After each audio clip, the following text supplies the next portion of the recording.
of this event, session 1. So we have our speaker, Professor Sayan Srinivas Garani with us right now. So before hand over the session to Professor Garani, I would like to briefly introduce him. So let me introduce. So Dr. Sayan Srinivas Garani is an associate professor in the Department of Electronic Systems Engineering, IISc Bangalore. Dr. Garani received his PhD in Electrical and Computer Engineering from Georgia Institute of Technology, Atlanta, MS from University of Florida, and BE from Mysore University. Dr. Garani has held senior engineering positions within Broadcom Corporation, ST Microelectronics, and Western Digital. Prior to joining IISc, Dr. Garani was leading various research activities, managing and directing research and external university research programs within Western Digital. He was the chairman for signal processing for the IDEMA ASTC and a co-chair for the overall technical committee. His research interest includes broad areas of channels engineering for physical data storage, quantum information processing, neural networks, and learning systems and music signal processing. His research contributions in the field of quantum science and technology are in quantum error correction, quantum coded networks, and fault-tolerant quantum computing, linking physics and electrical sciences. So, on behalf of organizing committee, I welcome you, sir. Now I hand over this session to you. Please, sir. Yeah, thank you very much, Jadhav, for introducing me, and it's a pleasure to be part of this webinar. So let me begin with the topical outline of this webinar. It's going to be on qubit-based quantum error correcting codes. This is a small fraction of a massive work done by my doctoral student Priya Nadkarni that we did over the last 5 to 6 years. I'm just going to give a small glimpse of that portion of that work based on non-binary qubit codes and motivating this exciting this area towards building quantum error correction codes for online computing and communication applications. Okay, so let's get started.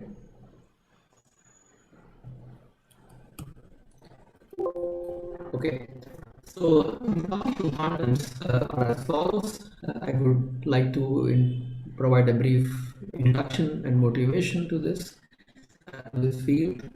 I will touch on basics of quantum error correction, polybasis, simplex product, operator basis, etc. over qubits. I will provide some properties and links to this error correction based on the simplex product. Then I will touch upon entanglement unassisted quantum error correction. Touch upon serializer codes, containing CSS codes over qubits and generalized CSS codes. At least some of these portions are completely new work. It's come out from IISc through my lab. And I'll also talk about entanglement assisted quantum error correcting codes initially over qubits, talk about this entanglement assisted quantum transceiver system, extensions to qubit codes, code constructions, and then summary with some applications. Okay, so this is going to be, the field is very broad. Ideally, I should, to do due justice, it should be like a 3-part course on quantum error correction to cover everything. But I think we'll try to get a glimpse of how to approach these problems and what are the tools like, and at least this should set the sort of the pace for this keynote talk. So today we are in this world of we're beginning to thinking about quantum. AI, I think, already happened in 1950. Same thing with quantum as well. from these basic experiments, Stern-Gerlach experiments, and observations that stemmed from these particle wave duality sort of experiments, right? Electrons behaving like waves, or wave like normal wave like things, behaving like particles and stuff. This was observed way back in the early 1900s, and also the field of neural nets and artificial intelligence has evolved from 1950s, from that point, where all these pioneers started talking about how machines that can emulate and learning, and now we are seeing today sort of that confidence sort of coming in. And there's been 50, I would say rather 50, 70 plus years of advancement in quantum communications, starting from simple analog repeaters and these kind of things. And people are now beginning to thinking about things in the quantum side of things. So I will talk about a little from the quantum side, and then sort of give you a glimpse of where things are actually heading, and what are the challenges. So computing, for all we know, I think this, the quote unquote, the empirical, this Moore's law, essentially, right? It's getting saturated, and people are thinking about now shrinking dimensions of your transistors and things like this. And how long could you go? How far could you go to this, stressing this limit? Right? You would be crossing the regime of mesoscopic physics and eventually landing up in the quantum world, right? And therefore, there is a need for the speed and scale of things at the level of quantum, right? We are thinking about this is computing with elemental particles, maybe even storing information in a photon, for example. That is something really intriguing to think about. Right. So quantum computing is all the next generation quantum computers that work on the principles of quantum physics, not classical, classical computing that we are used to, in terms of elementary bits, right, zeros and ones, that are over a few grains of magnetic storage, or possibly over flash charge, etc., etc. Right? We are Sir, you may switch off your video because your voice is lagging. Yes, sir. Sorry to interrupt. Actually, your Okay. voice is Let me breaking. do that. You can switch off your video. Is this fine? Am I better now? Yes, now better, sir. Next is this world of quantum communications. I mean, we're thinking about information that could be sent through quantum satellites, or even if you have these interconnects, and you're thinking about light-based sort of these interconnects that are within a quantum computing system, and there's communication happening, right? Can we think about at those scales, at the smaller scales, and even bigger scales, where you have entangled sort of these elements which are across scales, I mean astronomical scales, maybe one on Earth and one possibly on Mars, and can we do some communication that is possible? So these are the things which we are sort of beginning to think, and again, we are not yet there. I mean, in terms of throughputs, and we are quite less, not even at like even megs, but this is the thought. I mean, really communication at the level of these quantum states, particles, right? Then sensing, right? If can I kind of detect a single photon? Can I detect the effect of a single photon, and this causing effects that I could measure, and for high precision instrumentation and metrology and these applications. So this is all where this quantum sensing is going to unfurl.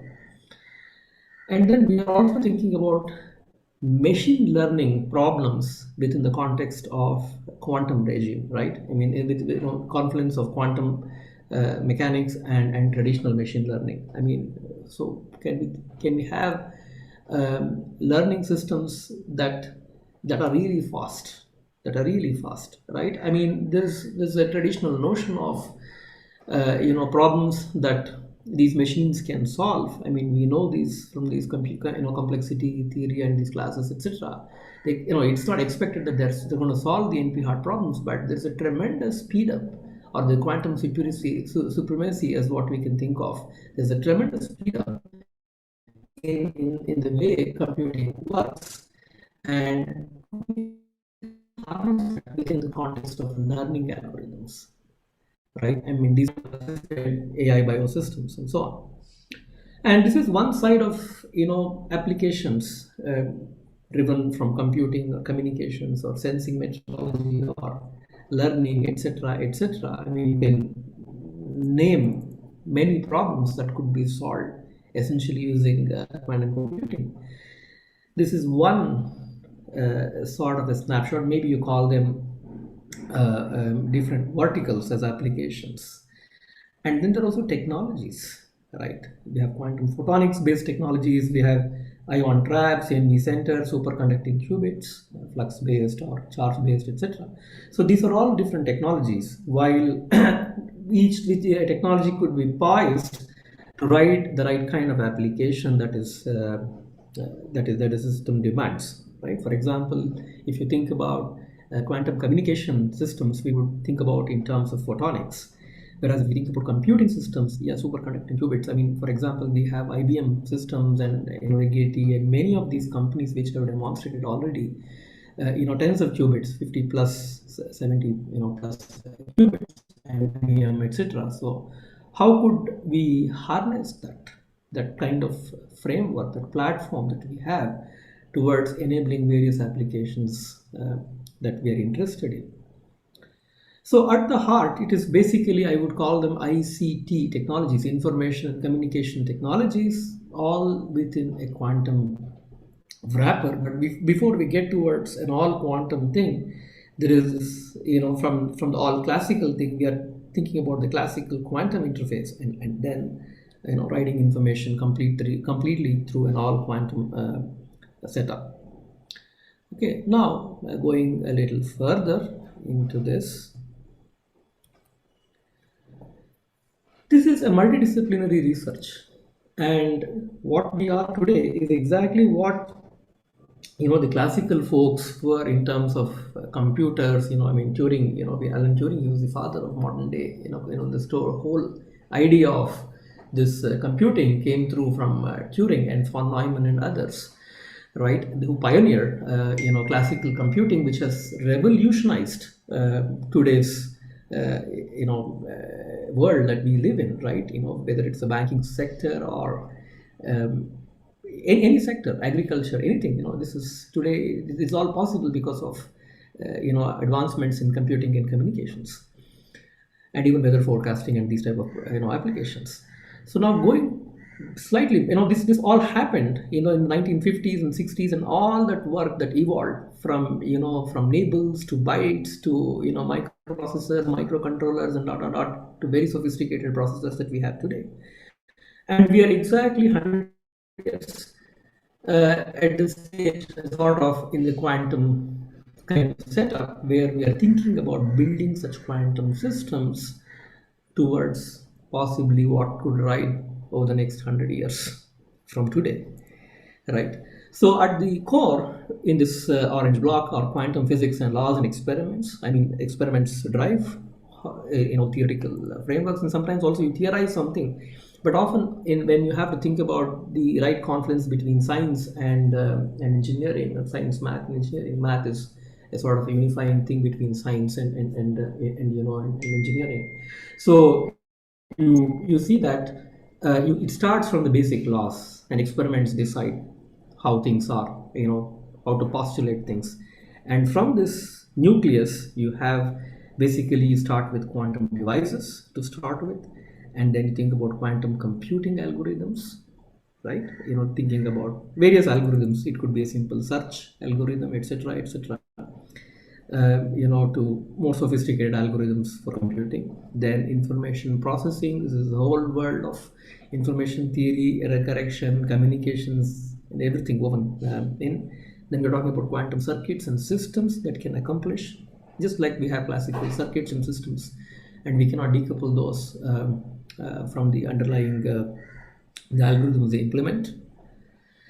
And then I say technology is basically a wrapper of the system, and then quantum integrated systems where we have all of these things put together.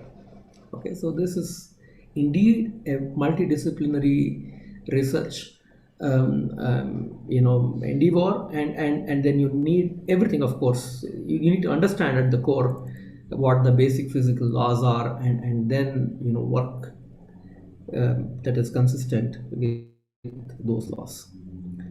Okay, so with this sort of background, I would like to at this stage introduce a little a couple of my students, PhD students. Ankur Raina, he did quantum networks. He has joined as a student professor at AICTE Bhopal. He graduated in 2019.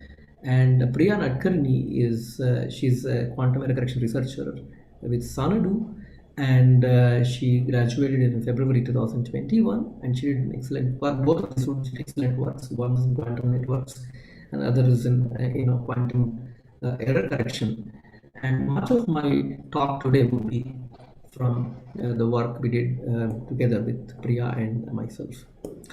Okay, and Praveen is my BS student, and he did wonderful work on quantum read Muller codes as part of his BS thesis.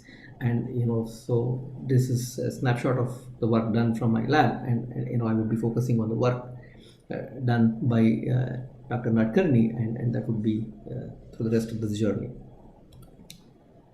Okay, so let us get on to the technical stuff.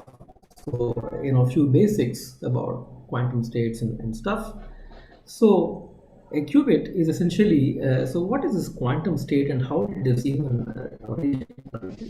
Earlier people had this thing, but they're experimentalists. It starts with this double slit experiment, and then you have, we are aware of, if you send, this light through this slit experiment, we see these fringes, dark and bright fringes, because of these diffraction patterns and stuff. And this clearly shows the interference nature of these waves. And they were, in the past, people wondered if they could kind of, reduce this intensity much further, and would this still cause interference?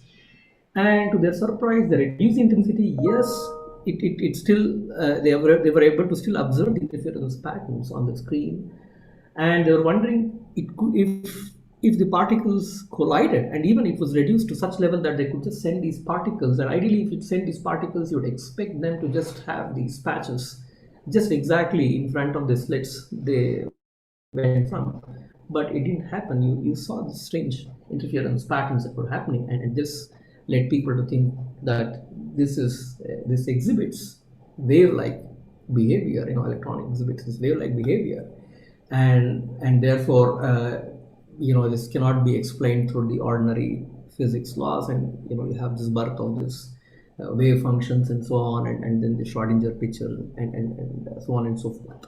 So that is from the physics.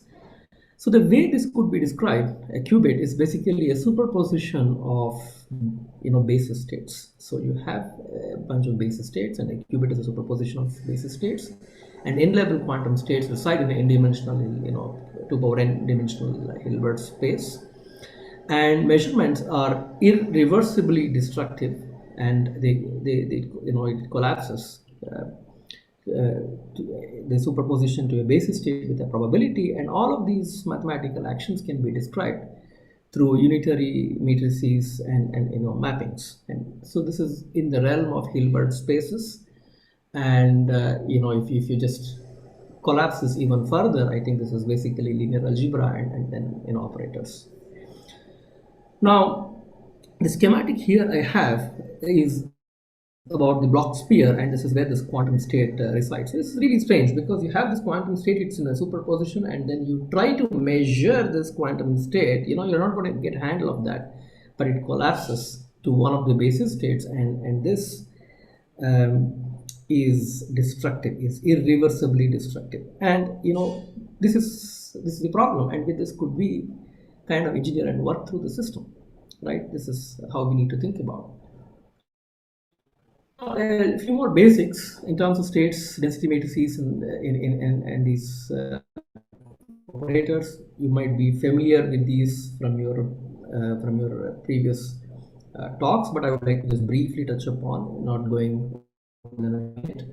So states can also be referred to in terms of the density matrices through this outer inner product, and the density matrices capture the evolution of the quantum states better. These are positive semi-definite matrices with unit trace, and unit trace because the outcome of these measure, these if you think about, I'll talk about measurements, and at a stage the outcome of the measurement basically should be a probability essentially, right? And therefore it has to sum to 1. Eigenvalues are real and non-negative. The von Neumann entropy is the Shannon entropy of the PMF of the eigenvalues, and if you think about multiple qubits residing in the space, this can be described by the action of a tensor product of the individual spaces. So you have to get this picture in the mind that this state that we talk about, quantum state we talk about, could be a superposition. For example, it could be in C2 to start with for a single qubit, right? And then it's a complex space, and then the action, I mean, is in a Hilbert space H1. Similar, so therefore, if you think about the composite state, I think it is basically a tensor product of the individual spaces. It is in this huge space that a quantum state lies. Now, there is this notion of space and state evolution. The state space comprises qubits belonging to the Hilbert space. It is continuous, unlike the classical case. Classical case, you think about a 0 and a 1, or possibly you think about light states, through amplitude modulation, based upon the pit gradation that you see on a CD or something like that. You can have different gradations, 0, 1, 2, 3, depending upon the reflections you have from the pit of a CD. But it is still, in this case, it's continuous because you have this phase which is going on, and therefore it is continuous, unlike the classical case.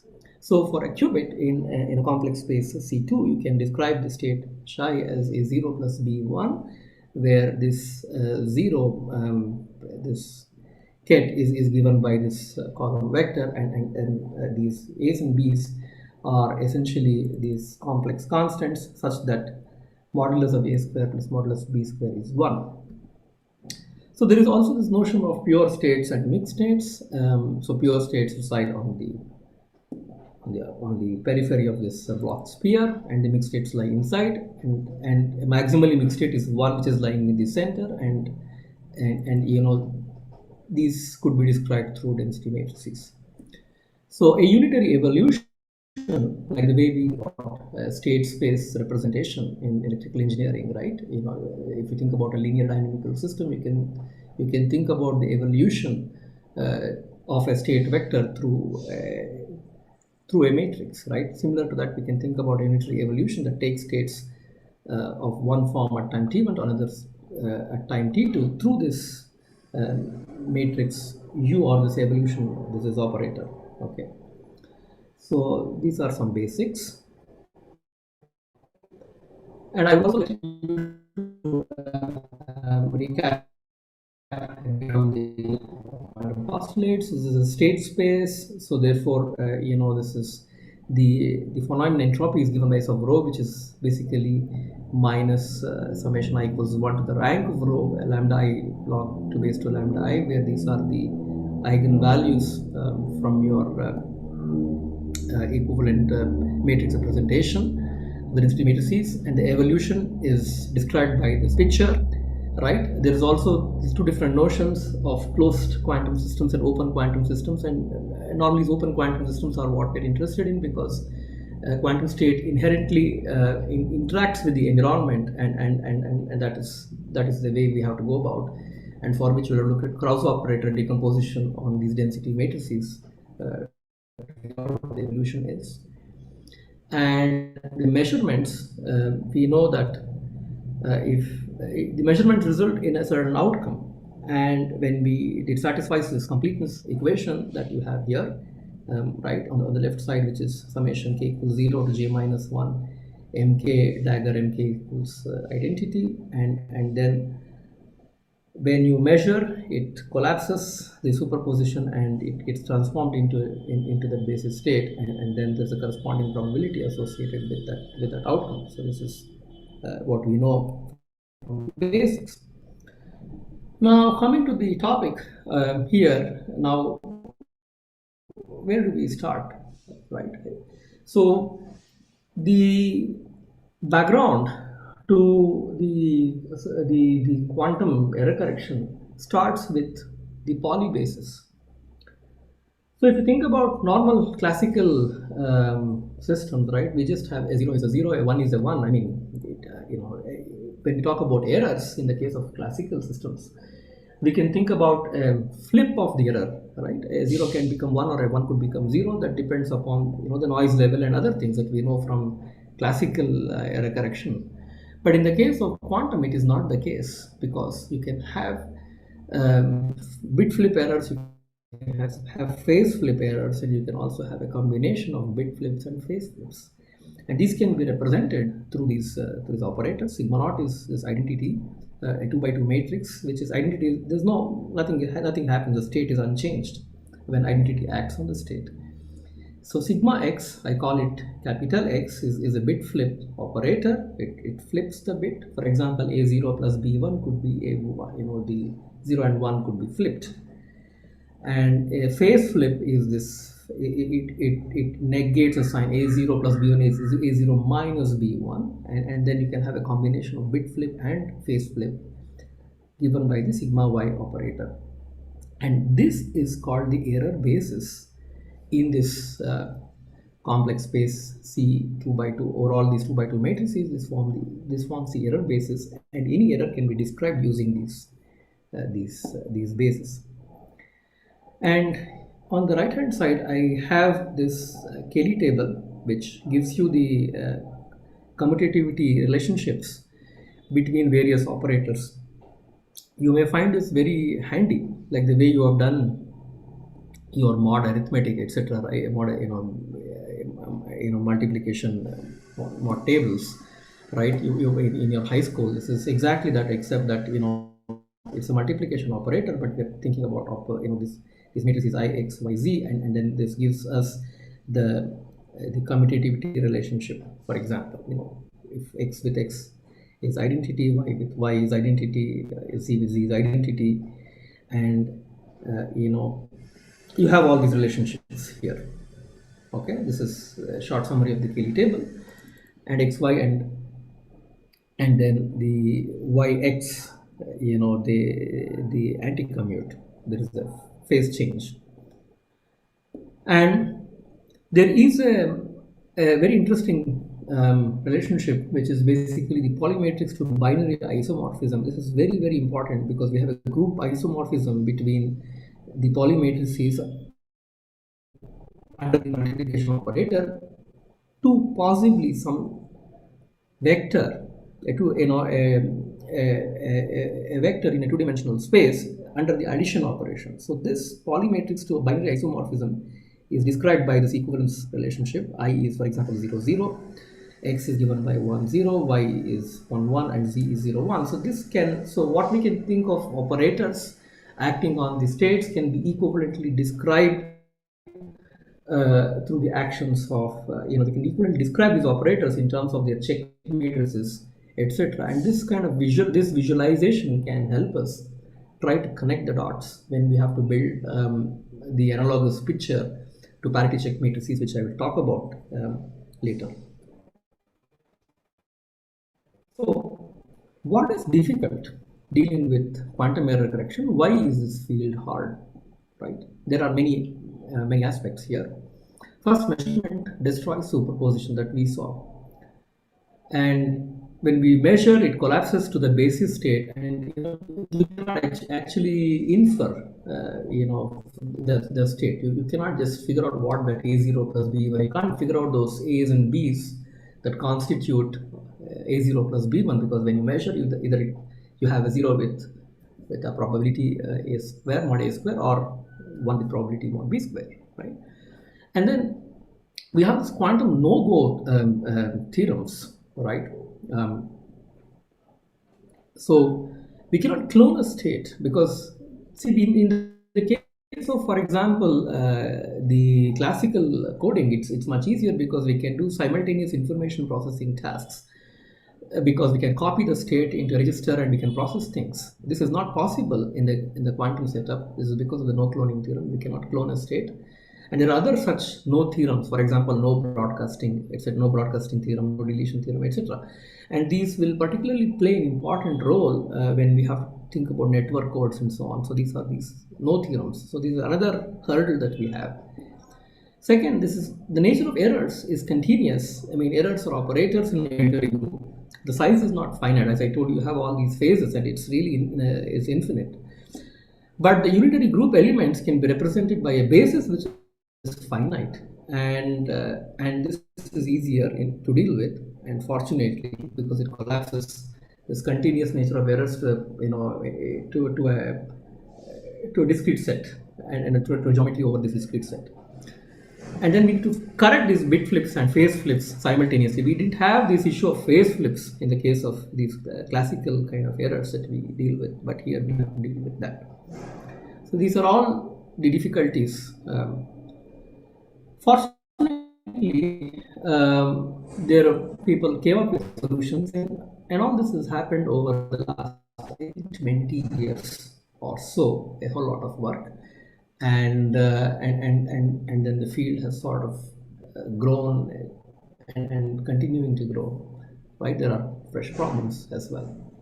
So if you think about the information flow of a qubit-based quantum transceiver, and think about a quantum transceiver, it's a transmitter and then there's a receiver.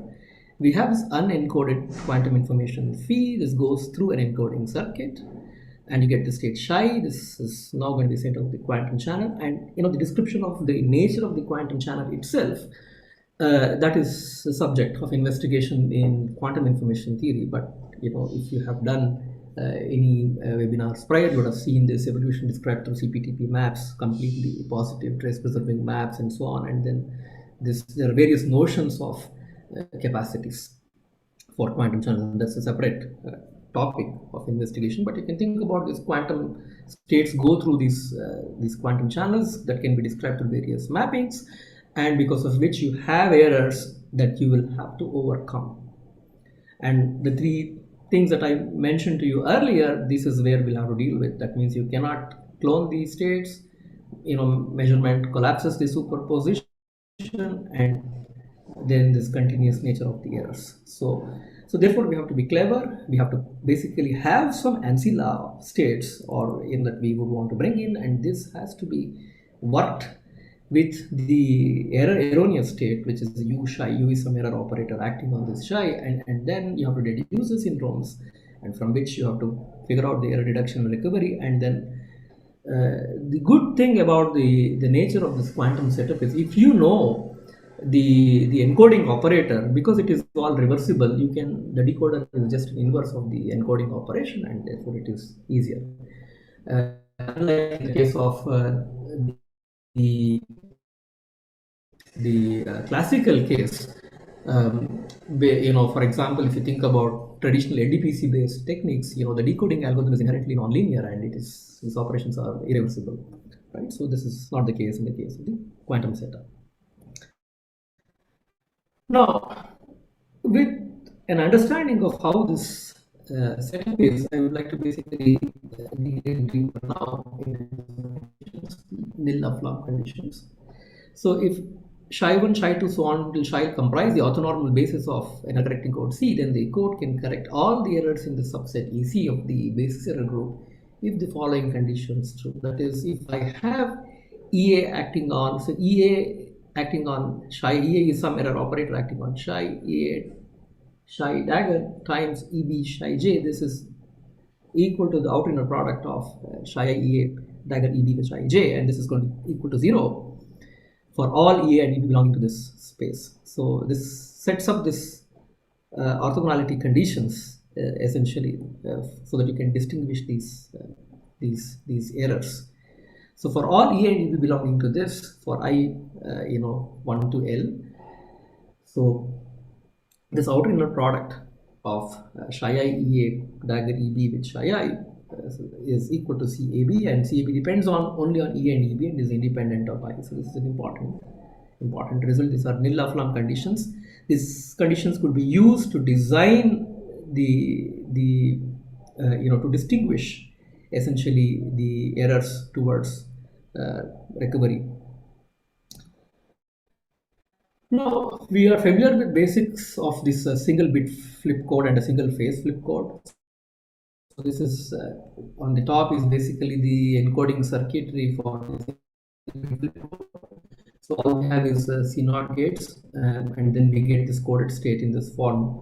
So if you have A0 plus B1 to be an arbitrary state, the coded state is A000 plus B111, and then you have this syndrome circuit which is given below. So imagine that there is an erroneous state U which is acting on this state psi. You bring in two more ancilla bits at the bottom, which constitutes a syndrome, and then you have these C0 gates, controlled NOT gates. So you know the action of the controlled NOT gate. If it is 0, there's no operation. If it is 1, it just basically flips. So it is like the CX. Now and then what you do is you go through a series of so you basically on this U psi with S, you go backwards essentially to deduce what the syndrome is. So as you know, you cannot directly poke into that state, into this U psi. You cannot poke into it, because if you poke into it, it loses the superposition and collapses, and that's the problem. So therefore you bring in this ancilla, which is basically all zeros, like it's basically these gates, and then you infer through a series of these measurements, so the syndrome computing circuit. So you infer what is the error, and the action is transformed. The 0, 0 is transformed to a syndrome S, from which you can deduce the error. For example, if a simplest case is I look at the actions of Z1 and Z2. I look at the actions on Z1, Z2, and Z3, and from there I can figure out if it was a flip on the first or the second or third. And a similar notion can be done for a single phase flip code, and that requires the use of these Hadamard gates, basically that transforms zeros and ones into pluses and minuses. So it's exactly you start with this state phi, which is A0 plus B1 in the superposition, and then you bring in these two 0 gates here, and you apply the control NOT gate, and then it goes to Hadamard, and then you get this state which is A plus plus plus plus B minus minus minus. A plus is basically 0 plus 1 upon root 2, and minus is, get minus is basically 0 minus 1 upon root 2, where 0 and 1s are those gets. Now, equivalently, you can also come up with a syndrome computing circuit. So the way you have to think about these operations is you have this Hadamard, tensor, 3 times tensor, along with identity on these two, followed by a C0 operation of 1, 4, a C0 operation of 2, 4, C0 on 1, 5, C0 on 3, 5, followed by this Hadamard and identity. So with this you can deduce a syndrome. So if you start off, for example, with an error, you can work out the math. It's not difficult. If you start with an error, which is basically this U. This U is this operator, which is basically a phase flip Z acting on the second bit, right? Identity on that is, you don't have any error on the first and the third. So it is like A plus minus plus B minus plus minus. So that is the nature of the error. And going through these operations on this syndrome circuit, you can deduce the syndrome that happens to be a 1, 0. And there is a mapping between the syndrome and then the nature of the error. So if the syndrome happened to be 1, 0, that means the second bit is in error, and you have, for example, 1, 1, then it is on the first, and so on. So you can deduce the syndrome, and then you just undo that operation exactly, and you solve this problem. So these are two elemental blocks. And by show and stain, this is basically with dual containing codes. So basically you start with two codes, classical codes C1 and C2. This is dual containing because you have C1 part which is contained in C2, and C1 is an N1, K1, D1 code. It's a subset of the code in C2, which is N, K2 comma D2, and you have, like the way you think about standard array construction, right? You have totally 2 power K1 plus K2 minus n cosets of this C1 perp in C2, and the basis coordinate is given by this superposition, where the term 1 over 2 power, this is basically normalization factor. So this is the basic basis code, and its basis states and superposition help to detect or correct bit flips, while the superposition helps to detect and correct the phase flips. So this is a very interesting framework, and using which the short code can also be described as an instance of the CSS construction.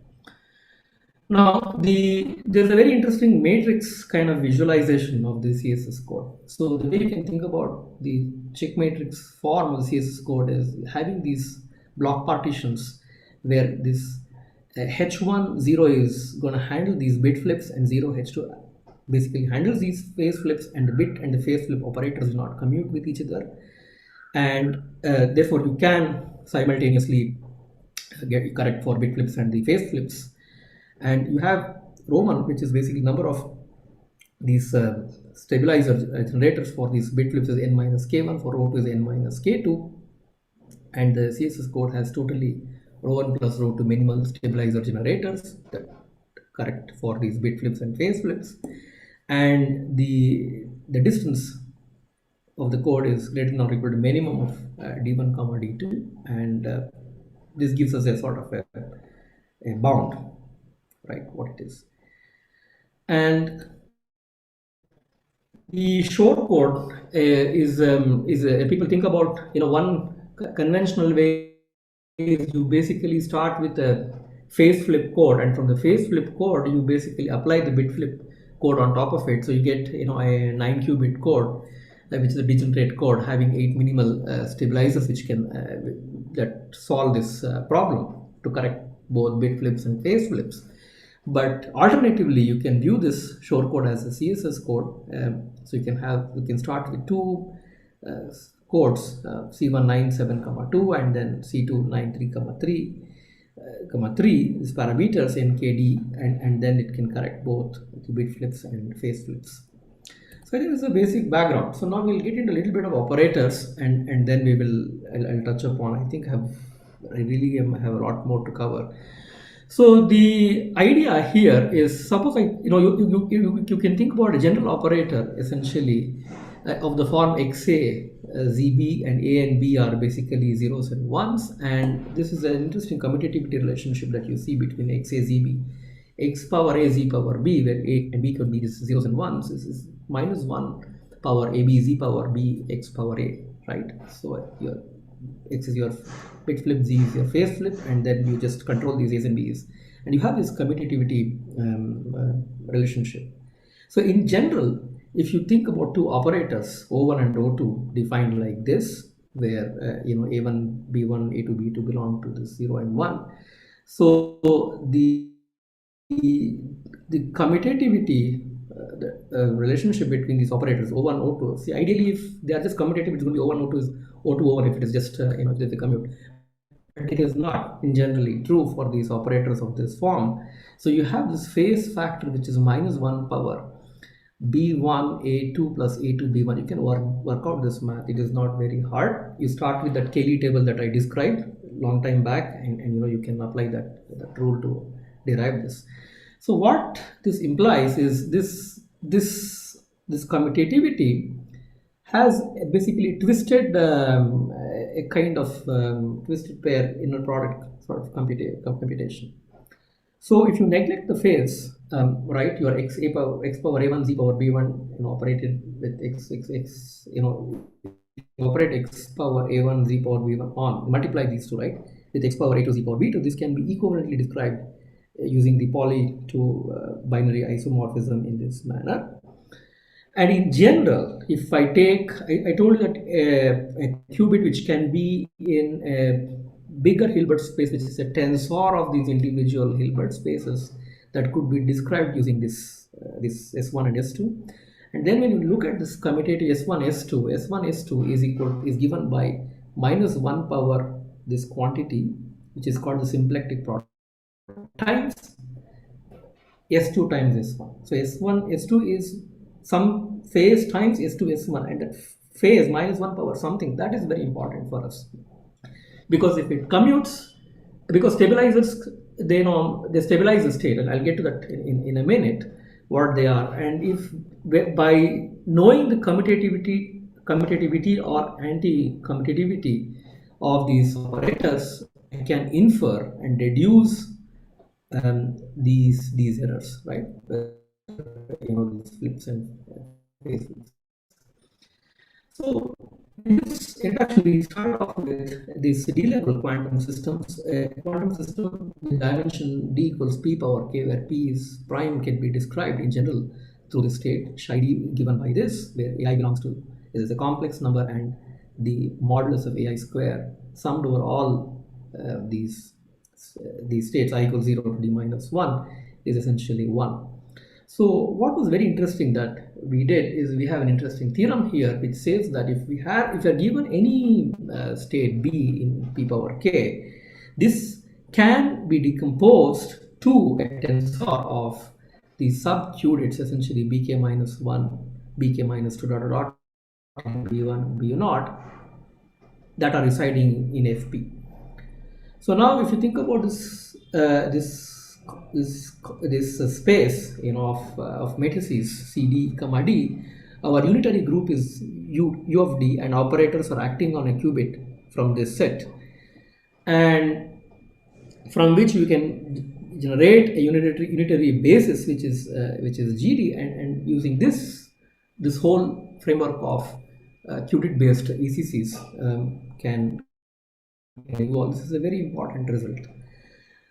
Like the shift and clock operator, the Weyl operators that we know, we can generalize this qubits, and this is given by this form GD of G. Then you have this fifth factor WD over L that actually modulates, and you have this XD action on this gate C is given by this is this shift operator, and the ZD of B acting on the C is given by this phase is this clock operator W omega power BC, where this omega is basically the dth root of unity, right? So you have to think about it as omega dBc is e power I 2 pi by d times BC.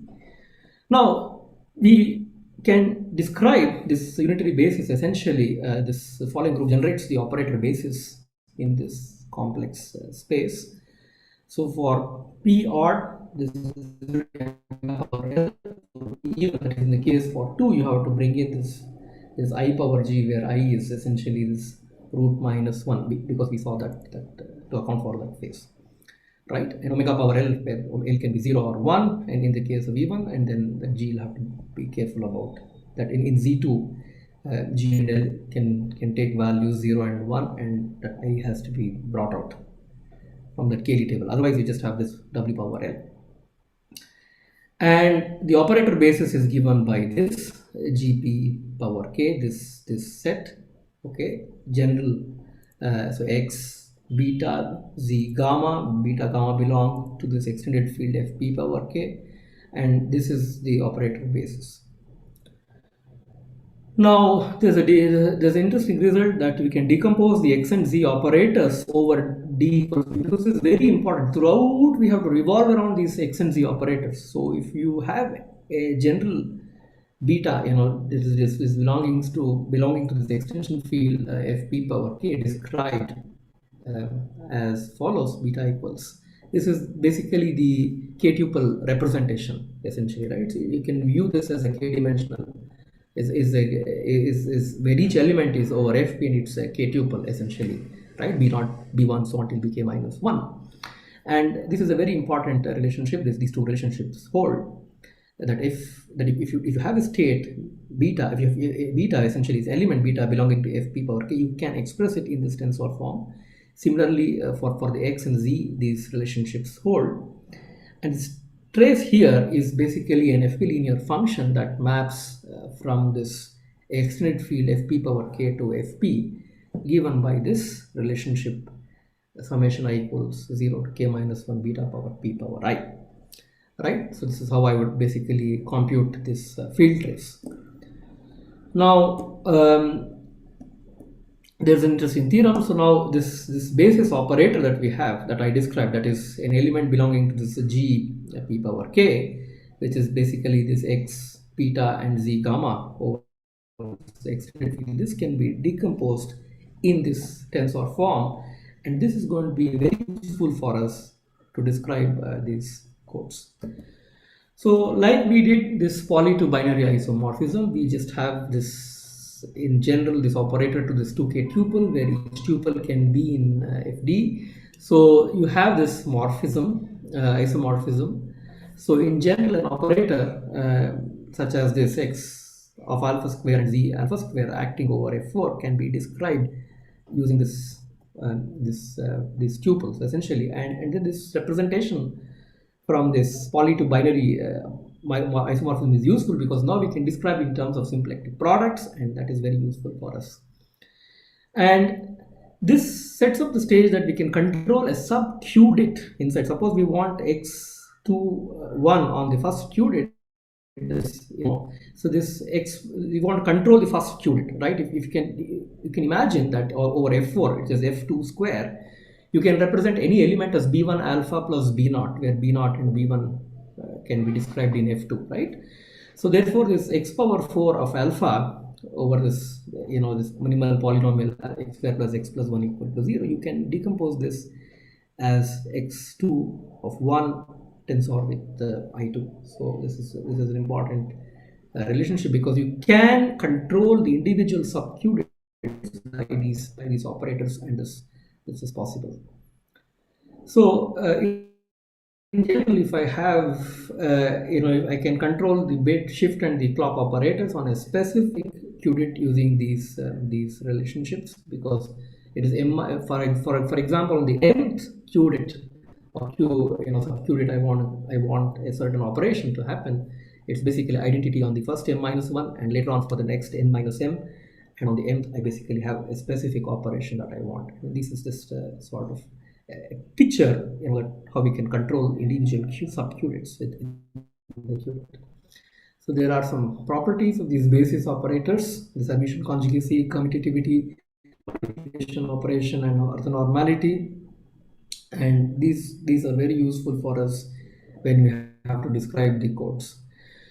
So in general, what is important, and when you look at the commutativity, the powers on the roots of the unity, right, omega power something, right, those are what we want to deduce from. So the eigenvalues essentially are the pth roots of unity, and the power of that, the root of unity, is what we want to deduce using the standard measurement in the basis. And the symplectic product between these two basis operators is something which is what we have here is going to be very useful for us. So two ideas for stabilizer codes. Symplectic product tells us the phase with which the basis operators commute, and the stabilizer codes can be designed so that each correctable error does not commute with at least one operator in the design set of operators. So this helps us to identify and correct the errors, which is akin to the parity check equations in classical codes.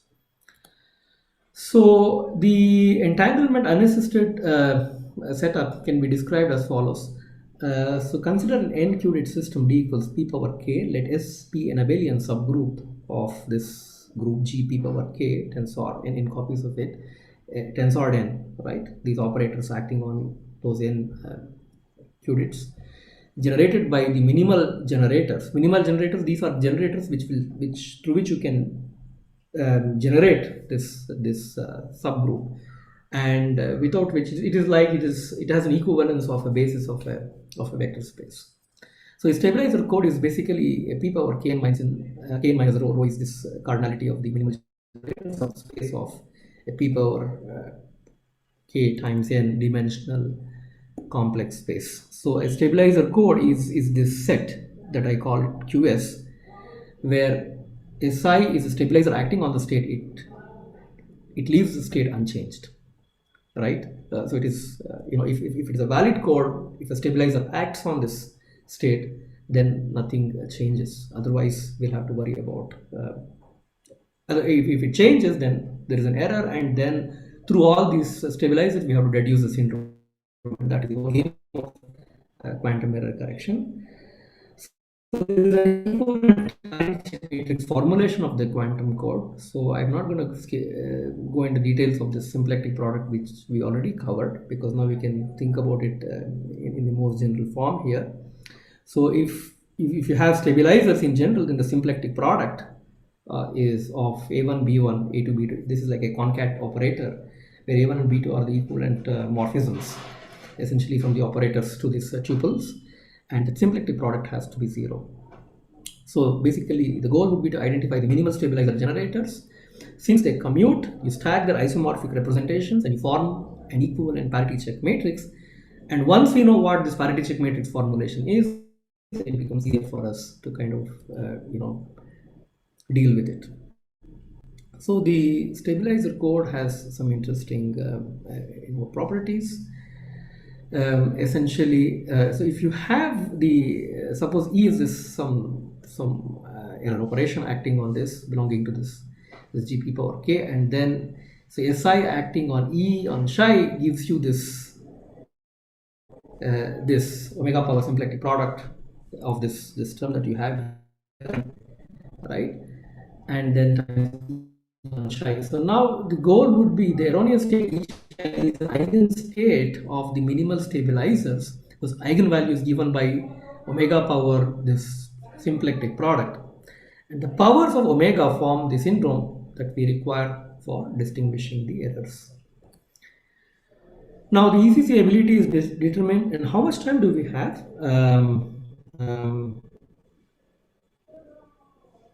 Hello? Yes, sir. Can I go ahead? How much time do I have? Please feel free to stop me because I have a few more slides. No, sir, you can continue. You can continue. Can continue? Okay. So the error correction ability of these stabilizers is determined by the set of the errors that commute with all the minimum stabilizer generators. I mean, if you look at those errors those operators that go undetected, yielding zero syndrome, and that really constitutes the minimum of that. So if you think about the stabilizer group is what I described to you earlier, right? That is, if Si is a stabilizer, Si acting on psi gives me that state psi. There's also something called the normalizer. So normalizer is of the subgroup of H of a group is defined to be a set of all these elements M such that this relationship holds. If I have Hi belonging to this space script H and Hj belonging to this script H, Hi M is M times Hj, where M is this belonging to this G, right? So this is the normalizer of the subgroup of H is defined to be satisfying this property. So now computing the cardinality of the normalizer provides us the ECC ability, since each element of the normalizer commutes with every element of S, and of course, and then choosing the minimal of that actually will decide what your distance could be. Right? So the size of the normalizer of this of S having rho minimal generators is given by this theorem. So all these results are there in the dissertation by Dr. Priya Nadkarni. So I encourage people interested in this. It's a massive thesis, 700 plus pages odd, which has all the details. And now, put in a nutshell, for an n-qubit stabilizer code with rho minimal stabilizer generator, so you have to imagine the stabilizer generators as akin to your the rows of your parity check equations, essentially. It's your rho minimal stabilizer generators, and the minimum of the weight of the elements in the normalizer ns being d prime. The stabilizer code is basically this quantum code n comma p power k minus rho comma d prime. D prime is the minimum weight of the elements of ns which are not in S. So S is inside ns, and you're looking at the minimum weight of the elements of ns not containing S, and that's the minimum. That decides your d prime is the distance. And from our basic results in mapping to the classical case, you can detect d prime minus 1 errors and you can correct d prime minus 1 qubit errors. So you can visualize this normalizer group containment. So you just have this whole basis operators g p power k, and you can imagine them to be partitioned to form cosets of the normalizer ns of the stabilizer group. So this S is inside this ns. There are p power rho such cosets, and each having p power 2nk minus rho operators, and this is a sort of a visualization that I described. So there is so now this quantum code QC is of this dimension p power k minus rho. All the code words lie in this QC, and this is considered to be a subspace of this complex space p k power n. And you have also this picture on the other side in terms of the stabilizer and the normalizer. So if you think about all these, the stabilizer group S is of order p power rho, where rho is the cardinality of the minimal stabilizer generators, which are contained inside this normalizer, and ns is contained in the group of this basis error operators for this encoded. So this is a sort of a visualization of where these spaces lie. So here's an example of a 3-qubit code, which is considered a finite field f9, which is squared. So you can think about it as a 2 tuple where each element is 0, 1 or 2, right? And then the stabilizer group essentially, so what you can is generated by these operators. You can work through the details, and you can verify that you can take the pairwise product of S1 S2. The symplectic product is essentially going to be 0, and you can stack all these stabilizers to form an equivalent parity check matrix, by partitioning your X and Z alongside. Okay. So for example, here if you say S3, right, for example, you look into alpha square, alpha 6, and then it's on the third it is going to be alpha. So you have this equivalent representation, alpha square, alpha 6, 0, 0, 0 alpha. Right. If you look at the first, this X alpha square, it is acting here, and then the corresponding Z component, it is 0, then alpha power 6 is on the X side, Z it is 0, and for the third qubit it's a Z alpha is acting, so you put alpha there and 0 on the other. So you can think about this representation, and then this helps us to visualize. So like the way we thought about the CSS codes, some basic CSS codes that I described to you earlier, right? Dual containing codes, C1 perp inside C2, where C1 perp has all these, this coset elements. I mean, they're coset representatives, and you have all the other states inside that in superposition. So like that, you can think about an analogy with respect to the qubit based codes. So we can consider two classical linear codes, D1 and D2 over F p power k over this extended field with parity check matrices HD1 and HD2, such that D1 prime, so D1, the dual of this T1, right, is contained in D2. So your rho 1 and rho 2 are like your the parity elements. This is also going to give you the cardinality of the minimum stabilizer generators for your X and Z. So rho 1 for X and rho 2 for Z. So let these be defined as follows. Let the script gamma be the transformation of this matrix given by this by the field trace, right? So DHD2 is defined as a set of all vectors V in this Fp power k. So n tuples over this extended field, such that under this transformation HD2, when the action of HD2 on V is going to be 0 essentially. So this is the null space of HD2. Now similarly, you can define the dual of HD1 to be the set of all vectors W in this Fp power k, this n2 n in tuple. They're obtained by adding the rows of HD1 by taking FP linear combinations of rows in HD1.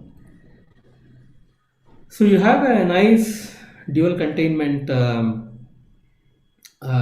property. So now HD2 is defined to be the set of all vectors V such that this equation holds, and the dual of HD1 is defined as a set of all vectors W in this set that are obtained by adding the rows of HD1 by taking FP linear combinations of these rows. So for a vector C belonging to D2, C lies in the null space of HD2, hence under this trace product this is going to be 0, and C belongs to this set DHD2. So we obtain D2 to be a subset of HD2, as D1 dual is obtained by considering the linear combinations of rows of HD1. D1 dual also contains the sums of the rows of HD1, so therefore we obtain the dual of HD1 to be a subset of dual of D1. So we can think about this containment property for these various code spaces codes. So while the normal CSS codes can be viewed as linear codes over F p power k, we can come up with an alternative additive code construction over FP. So CSS code in general for these qubits can be described as follows. We have a D1, like the way we had C1, dual contained in C2, we can have D1 dual contained in D2 for this qubit codes. So there exist cosets of D1 dual which are in D2, and we can compute exact number of cosets by taking cardinality of D2 upon cardinality of this D1 dual, and you have totally such cosets of D1 dual in D2, and you have the coset representatives, and then you can formulate your basis code word, and you can this would correct for your qubit errors essentially, and the phase errors can be handled by the superposition. So if you can think about a check matrix of the CSS code, it exactly for the qubit code it has this form, right? In the case of binary, it was very easy for us. We could just write it as h1 h2 and h1 0 0 h2. It was very simple.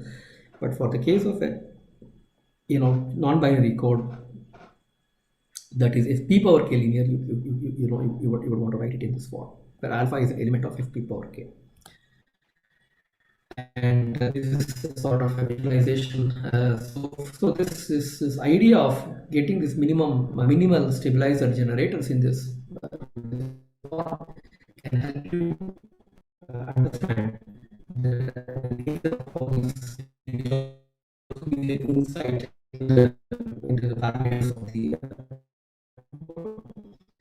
So one of the key conditions, so from the stabilizer equation, right, is if psi I, imagine you have psi I to be this code word, so sm times the acting on this, stabilizer acting on this gives you the same state back, and if this is a valid a basis state, so from this you can deduce this equation that I remark in star, and if this has to be holding true, then the term omega power of this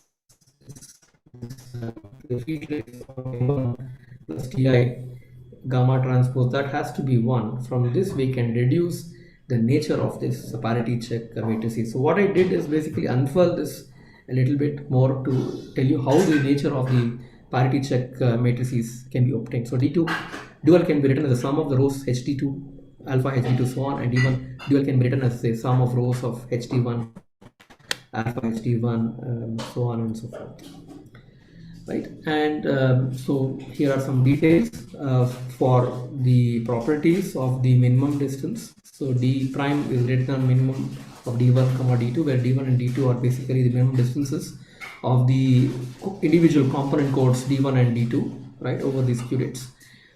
And some of this earlier work was done by AICTE and Shipman. What we do is a generalization of CSS code for our additive codes. So the generalized Calder-Bank code classical codes even and dedupe by constructing a check matrix like this in this form, except that the rows of the parity check matrices HD1 and HD2 are formed from the basis of the dual space of D1 and D2. So this is a sort of a summary of the CSS code over curates and the generalized CSS code over curates. GCSS codes offer better coding rate compared to CSS codes, while the CSS codes are better in terms of the correction. So therefore, one can look into the kind of trade-offs one could get by the appropriate choice. The GCSS codes are FP linear codes for the relative codes, and the CSS codes are basically FP power K linear codes.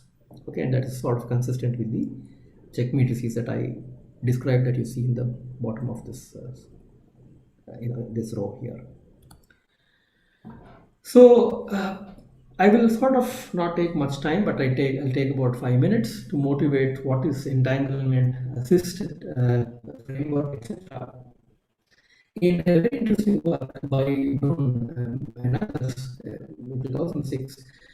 So they came up with a notion of coming up with entanglement assisted codes where you could have shared entangled bits that are they're shared between the transceiver, the transmitter and the receiver, and this can help get higher coding rates that are possible without the entanglement assisted version. So the question is, you see from the operator space, I have a set of these P, P is a poly basis, you take an n-fold tensor, and then R is a set of generators inside this. These generators may not commute. And what they did is they came up with an extension by having entangled pairs shared between the transmitter and receiver. They were able to make these operators commute. And if you look at this in this space, for example, 110 this is one operator, and this in the original space they do not commute 110000 and 0001011 because you take the twisted pair product, they don't. But if you introduce entanglement assistance, they commute. And this is interesting because we have reached now a new class of codes which are entanglement assisted codes that you can construct by extending these operators or these generators R to S which satisfies the stabilization framework. So the advantages is improved error correction ability, and the thing that we require is these bits assumed to be error free. That is, the shared entanglement is basically assumed to be error free, and with that you get improved error correction ability. And the CSS framework plus stabilizers gives us to this notion of entanglement assisted codes, and this is a sort of an information flow for entanglement assisted quantum transceivers. And we have a whole theory essentially for entanglement assisted non-binary codes that talk about all these aspects. The code construction design, and this paper appears recently in the QIP. It's a 70-page long paper, and I'd be happy to share that paper with the coordinator. And we also published in Transactions on Quantum Engineering and in PRA that talks about both the encoding as well as the syndrome reduction, and that is described in the PRA paper. The encoding is in the Transactions on Quantum Engineering. So what we did in a nutshell is basically extended this notion to a non-binary framework, but this is non-trivial. There are a lot of interesting results. We derived coding bounds. I don't want to get into the details of this, but you have to understand that through a symplectic Gram-Schmidt orthonormalization procedure, we could decompose this R into a set called symplectic set and the isotropic set with certain properties described here. And this was done with extensions in the non-binary framework. So extended generators that were non-commuting to generators that commute, and now we could invoke the stabilizer framework, and with this framework we get better coding rates, and this is going to be very useful for entanglement assisted communications, which is really the nice part of quantum communications, which is the hard thing. So, in summary, without taking much time, so I would like to conclude that quantum qubit codes are powerful. I mean, the much of the earlier work was on these binary codes, barring a couple of works by Ketkar and Ashik Main on qubit codes, and these were on this FP power k linear codes, and now we have a whole framework of additive codes which is much richer. And this can be used for realizing communications and computing when the states are non-binary, for example, in Fock states, 0, 1, 2, 3, these number counting states. And entanglement-assisted quantum codes can provide better error correction than without it in a quantum transceiver system, and this can be thought about as a future how quantum, transmission channels or networks, etc., should work. And we have a rich class of algebraic entanglement-assisted qubit stabilizer codes for applications in quantum information computing and communication systems. So this is a summary. I think this is a very overview talk. There are lots and lots of details of how to build the generators, how to get the stabilizer generators, how to build the syndrome correction circuits. There's a lot of math for all these, which is not possible for me to explain in an hour. So I think it's grossly due injustice in that sense. So I encourage you to look into some of our papers. We have a lot of published papers which give you all the details. These are very long papers and detailed papers along with a lot of supplemental material. So I would be happy to share those details. And with this, I end this talk. Thank you for an opportunity through this AICTE. And I would be happy to take questions. Thank you, sir, for sharing your knowledge with us. We have some questions from the participants. So we'll take a few questions from the participants as we are running out of time. So one question from the Ashok Nath.